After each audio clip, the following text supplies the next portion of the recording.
All right, this trip has really got me to remember some of the horrible people my wife and I have encountered in our lives. And one in particular was one of my son's teachers. I think it was his second grade teacher. We had just moved to this new town for work, and the town itself was really nice.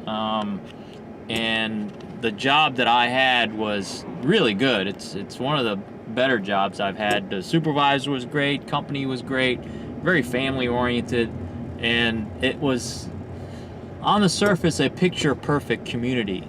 The church was great too. Our neighbor, when we moved in, actually came over and brought us baked goods, and we became really good friends, and we ended up going to church together. But anyway, so we got my son into school, second grade, and he was advanced. He was already like 2 grades ahead. So I think, I don't remember. I mean, this was second or third grade, I can't remember. But, you know, so the teacher would, let me put it this way. We would get reports that his grades weren't doing very well, and again, this is like second grade, so I was like, what possible problems with grades could he have? I mean, one, he's already advanced, you know, he was a very bright kid, he still is, and two, you know, like, you're learning colors and numbers and whatnot, and so he was well within his abilities. But yeah, we wouldn't get any indication that there was anything wrong until report cards came out. And so my wife, being the teacher that she is, she would keep all of the papers that my son would bring home and just kind of keep them in a file folder, just one for keepsake, and two, just to stay on top of his learning status, I guess. Oh crap, I gotta merge. But anyway, so we find out that his grades were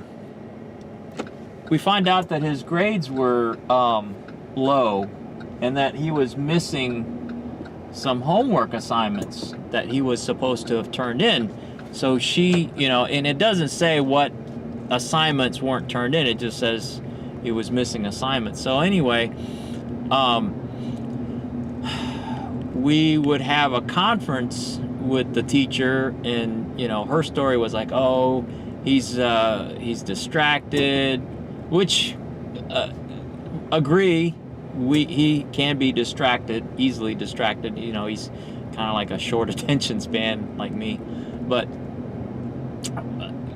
it was just bizarre that, you know, none of this was brought to light until we found out that the grades weren't very good. And my son was frustrated, and I feel bad now for being upset at him, because I thought that part of it was on him. Anyway, you know, this kind of went on for a month or two, and then my wife started kind of putting 2 and 2 together, and was like, wait a minute, this doesn't add up, because she's saying he's missing a lot of assignments, but my son would bring home assignments that had her grades on it, her grading on it. So they scheduled another assignment. So they scheduled another meeting, and this time with the principal. And so during this meeting, no, wait, was it with the principal or no? No, this was with just the teacher and my wife, right? So they want, you know, my wife wanted to get to the bottom of this, you know, hey, if our son's having problems, or if he's making problems in the class, we want to get to the bottom of it. You know, we were on her side, not completely blaming her son, but we wanted to know, get more information as to what's going on, why he's not doing well, because we knew he was a smart kid, and he was well behaved at home. So it just, kids can be different in environments where they're away from their parents. So we understood. We wanted to not blame anybody, just get more information. So my wife brings a stack of papers that my son brings home every day, all his schoolwork, and so my wife's like, well, help me understand what grades he's missing, and if he's not doing his work, we can fix that, or we can get him to a place where he is diligent and completing his work. Again, this is second grade, so I was like, really? Well, come to find out, she's like, well, he's missing this one. And it's like, he's missing this grade. Well, do you mean this assignment here with your handwriting in red pen and its grade? And so she takes it and she writes the grade down. The grade book doesn't say anything, and he's missing this one. So every single one that she says he was missing grades for, she had marked on his paper that she had graded it. So it's like, what's going on here? And kind of went on like that, I don't know, for 3 or 4 minutes. And then my wife said the teacher just literally got up, walked out the door, and left. My wife thought she had to go to the bathroom or something, but she just kind of waited there for like 10-15 minutes. Her phone was there, her purse was there, and my wife was kind of just dumbfounded. It's like, where'd this lady go? So she's like looking around. It's like, okay. So my wife just kind of shrugged and went home. So fast forward, I think like a year or two later, my younger son starts going to that elementary school. My son had moved on 1 year later, my younger son starts at the school. And my younger son is also very bright. So we wanted to get him into either like a hybrid class, accelerated class, or a or even just move him up to first grade.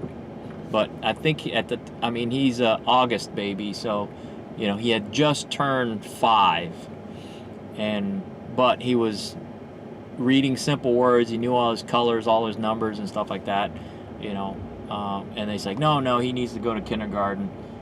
So my wife's like, okay, well, let's start him there, but we'll see how far ahead he is, and then we can make adjustments. And she was working with the teacher, and the teacher's like, I can't teach him anything more with the curriculum that I'm given. And she tried. The teacher was on our side, but understandably she was kind of under their thumb. And so we even met with the principal. Well, the principal turned out to be just a class A doofus. I mean, he was a jerk, yes, but he was more of a doofus.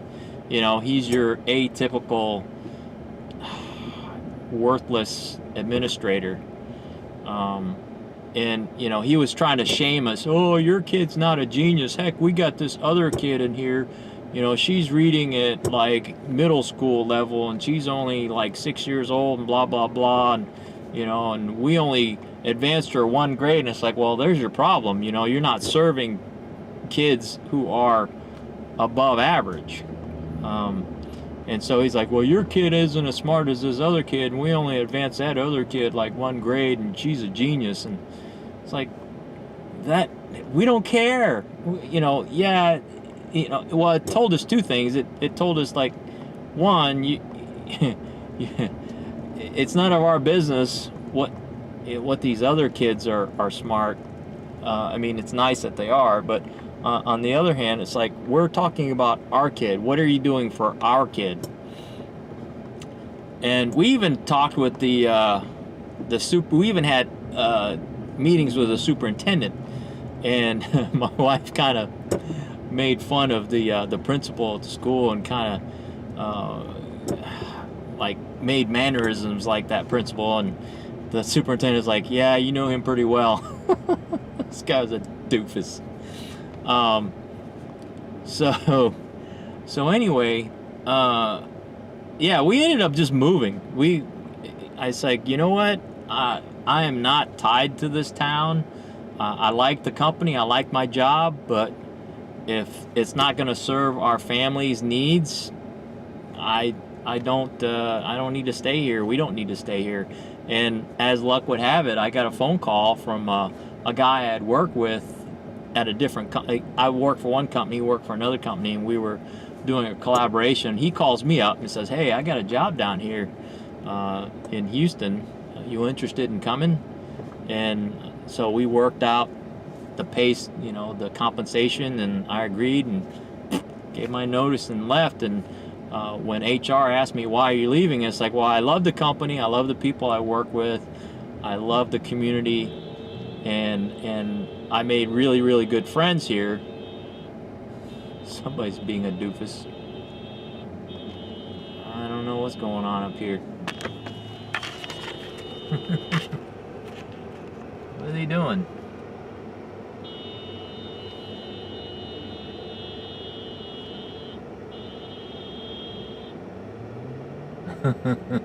Somebody's having a bad day.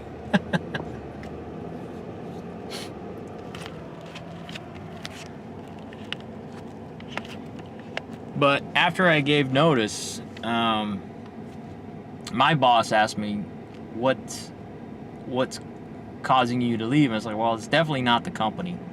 I really like working here. I really like working for my boss.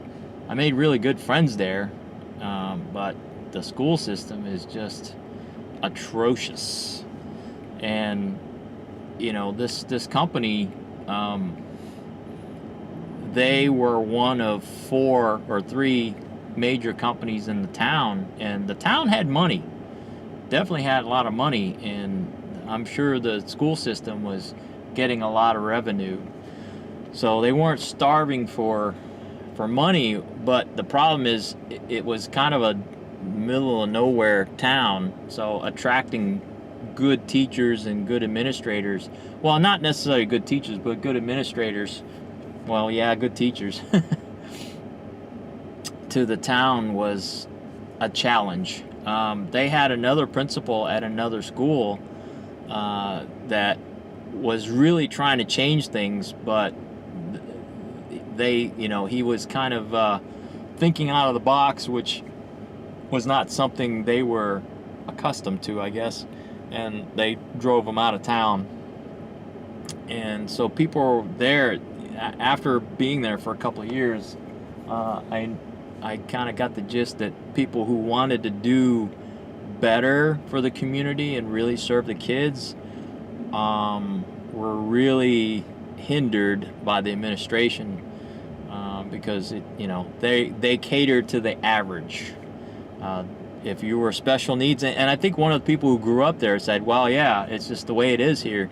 If you're not average, they got nothing for you. If you're above average, you get stuck helping the slow kids. And if you're a slow kid, your help was from the smart kids. And if you were average, smooth sailing. You just kind of kept your nose to the grindstone and just did your thing and sail along. So yeah, that was